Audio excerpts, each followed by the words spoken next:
ரெகுலரா தினத்தந்தி படிக்கிறவங்களா இருந்தா உங்களுக்கு இந்த விஷயம் தெரிஞ்சிருக்கும். தாவேகா பாஜகவுடன் கூட்டணி, பேச்சுவார்த்தை மும்முரம். தாவேகா அதிமுகவுடன் கூட்டணி, பேச்சுவார்த்தை மும்முரம்.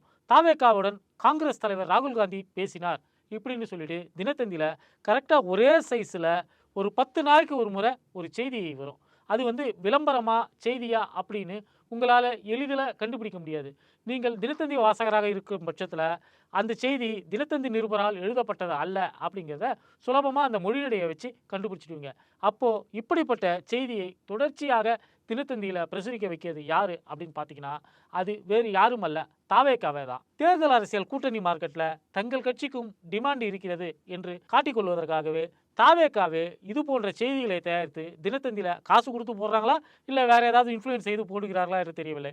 ஆனால் 10 நாளைக்கு ஒரு முறை இது போன்ற ஒரு செய்தி வரும்படி பார்த்துக் கொள்கிறது.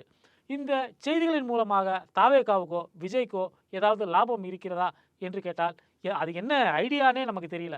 சும்மா தாவேகாவோட பேரு இன்னைக்கு பேப்பர்ல வரணும் அப்படிங்கிறதுக்காக கொடுக்கப்படுவதாகத்தான் அது தெரிகிறது. பொதுவாகவே தினத்தந்தியில ஆளுங்கட்சிக்கு முதலிடம் கொடுப்பாங்க. எப்போவுமே மாநிலத்தை ஆளக்கூடிய கட்சிகளுடைய செய்திகளுக்கு முதலிடம் கொடுப்பாங்க. அப்புறம் எதிர்க்கட்சிக்கு அடுத்த இடம் கொடுப்பாங்க. இதை தவிர்த்து விட்டு பார்த்தீங்கன்னா, ஒன்றியத்தில் ஆளக்கூடிய கட்சிக்கும் முக்கியத்துவம் இருக்கும். மற்ற கட்சிகளுக்கெல்லாம் இடம் கொஞ்சம் குறைவாகத்தான் இருக்கும். அதனாலேயோ என்னவோ, நம்ம நியூஸ் நெகட்டிவா வந்தாலும் பரவாயில்ல அப்படின்னு சொல்லிட்டு தாவேகாவே இது போன்ற செய்திகளை கொடுத்து கொண்டு இருக்கிறதோ என்கிற சந்தேகம் தினத்தந்தி வாசகர்களுக்கு எழுகிறது. இன்னைக்கு என்ன நியூஸ் கொடுத்துருக்காங்க அப்படின்னு பார்த்தீங்கன்னா, தாவேகா அதிமுக கூட்டணி பேச்சுவார்த்தை மும்முரம் அப்படின்னு காலையில் நியூஸ் போட்டிருக்காங்க. மத்தியானம் பார்த்தோம்னா கோயம்புத்தூர்ல மோடியை வரவேற்பதற்கு முதல் ஆளா போயிட்டு எடப்பாடி நின்றுட்டு இருக்கிறாரு. ஏயா தினத்தந்தியில் இப்படி நியூஸ் வந்திருக்கு, ஆனா நீ அங்க போயிருக்கிறிய அப்படின்னு எடப்பாடியை போய் கேட்டோம்னா, எடப்பாடியும் ஒன்றும் தெரியாம தான் முடிப்பாரு. ஏன்னா அப்படி ஒரு விஷயம் நடைபெறவே இல்லை.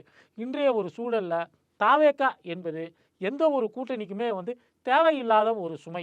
ஏன்னா தாவேகாவை கூட்டணியில சேர்த்துக்கிட்டா 41 பேரை கொன்ற இரத்தக்கரை தங்கள் கரங்களிலும் படிந்து விடுமோ அப்படிங்கிற ஒரு அச்சம் எல்லா கட்சிகளுக்குமே நியாயமாக இருக்கத்தான் செய்யும். ஏன்னா தேர்தல் அரசியல் என்பது இது மாதிரியான சென்டிமெண்டான விஷயங்களால் ஆகக்கூடிய ஒரு விஷயம் தான் அது. தாவேகா தாங்கள் அந்த 41 பேர் கொல்லப்பட்ட அந்த சம்பவத்துடைய டேமேஜை கண்ட்ரோல் பண்ணிட்டோம் அப்படின்னு நினைச்சாலும் கூட, மக்கள் மத்தியில அது நீர் பூத்த நெருப்பாகத்தான் இருக்கிறது. என்னைக்கு விஜய் பனையூரை விட்டு வெளியில காலடி எடுத்து வைக்கிறாரோ, அன்னில இருந்து இதோட கான்சிக்வன்சஸை விஜய் ஃபேஸ் பண்ண வேண்டியிருக்கும். விஜய் முகத்தை பார்க்கும் போதெல்லாம் கொல்லப்பட்ட 41 பேருடைய நினைவுகளும் மக்களுக்கு சேர்ந்தே தான் வரும். இந்த கரையிலிருந்து தாவேகா தப்பிக்கணும்னா அதற்கு மிக நீண்ட காலம் ஆகலாம். அதே நேரம் தாவேகாவுடைய ஒரு கன்சிஸ்டன்சி இல்லாத ஒரு செயல்பாடுகள் தாவேகாவை நம்பகமான ஒரு கூட்டணி பார்ட்னராக, அலையன்ஸ் பார்ட்னராக யாரும் ஏற்றுக்கொள்ள முடியாத ஒரு நிலையில கொண்டு நிறுத்தியிருக்கிறது. தாவேகா கட்சியை ஆரம்பித்து விட்டு விஜய் என்ன சொன்னாரு?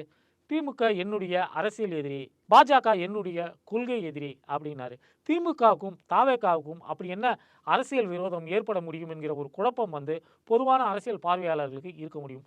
கொள்கையே இல்லாத கட்சி தாவேகா, கொள்கையோடு இயங்கி கொண்டிருக்க கட்சி திமுக.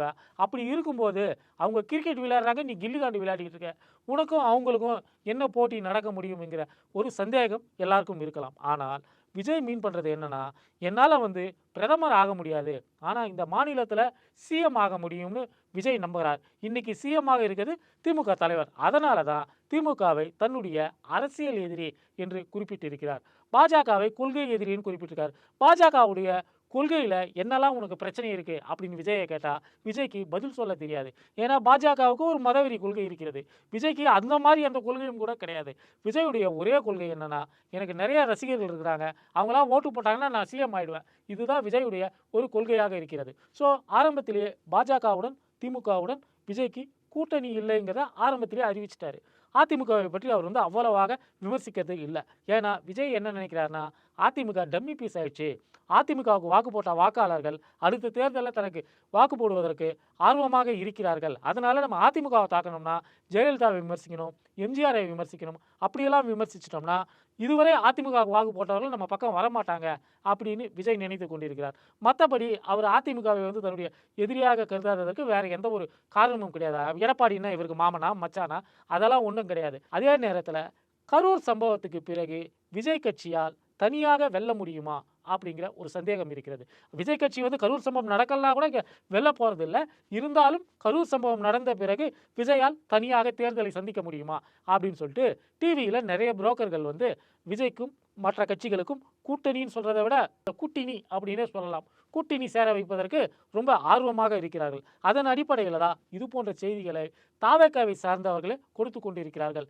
எங்களுக்கு தேர்தல் மார்க்கெட்டில் பெரிய டிமாண்ட் இருக்குது, எங்களை பாஜக கூப்பிடுகிறது, அதனால தான் பாஜக வந்து கரூர் விசாரணையை வந்து சிபிஐ வசம் வந்து ஒப்படைத்தது, சிபிஐ வசம் ஒப்படைத்ததன் மூலமாக எங்கள் தலைவரை அவங்க காப்பாற்றிடுவாங்க அப்படி இப்படின்னா வெளிப்படையாகவே தாவேக்கவினர் வெட்கம் இல்லாமல் பேசிக்கொண்டிருக்கிறார்கள். அதே நேரத்தில் எடப்பாடி தரப்பிலிருந்தும் வந்து விஜய்க்கு வந்து ஆதரவு குரல் கொடுக்கப்பட்டது. எடப்பாடி வந்து சிம்பிளாக 41 பேர் செத்துட்டாங்க, இந்த செத்தப்படியை தூக்கி திமுக மேலே போடலாம் அப்படிங்கிறதா எடப்பாடியுடைய எண்ணமாக இருந்ததை வந்துட்டு விஜயையோ தாவேக்காவையோ காப்பாற்ற வேண்டிய அவசியம் எடப்பாடிக்கு கிடையாது. அதே நேரத்தில் அதிமுக தாவேக்கா கூட்டணி வந்தால் அதில் யார் இப்போ சிஎம் ஆவாங்க அப்படிங்கிற ஒரு கன்ஃபியூஷன்.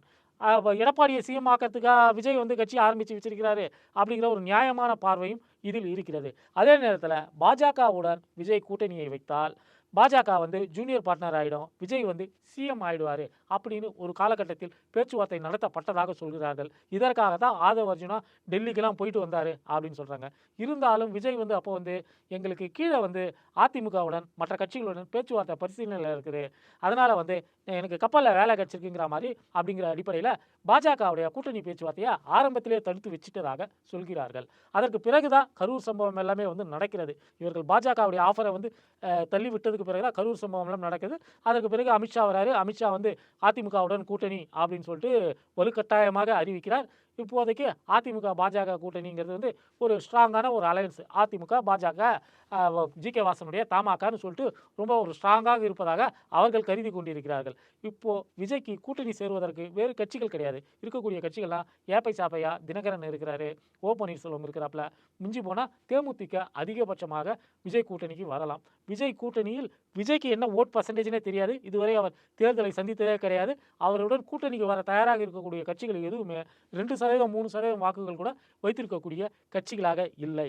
எனவே தான் தாவேக தரப்பிலிருந்து அதிமுக எங்களை கூப்பிடுறாங்க, ராகுல் காந்தி எங்கள் தலைவருடன் ஃபோனில் பேசினாரு, பாஜக எங்களை வந்து கூப்பிட்டுக்கிட்டு இருக்குது இப்படிங்கிற ஒரு தகவல்களை எல்லாம் தினத்தந்தியில் மட்டும்தான் வர வைக்கிறாங்க. ஏன்னா மற்ற பேப்பரில் மற்ற மீடியாவில் கொடுத்தா இது உண்மையானு சொல்லிட்டு விசாரித்து அப்படி இல்லைன்னு அந்த செய்தியை போட மாட்டாங்க.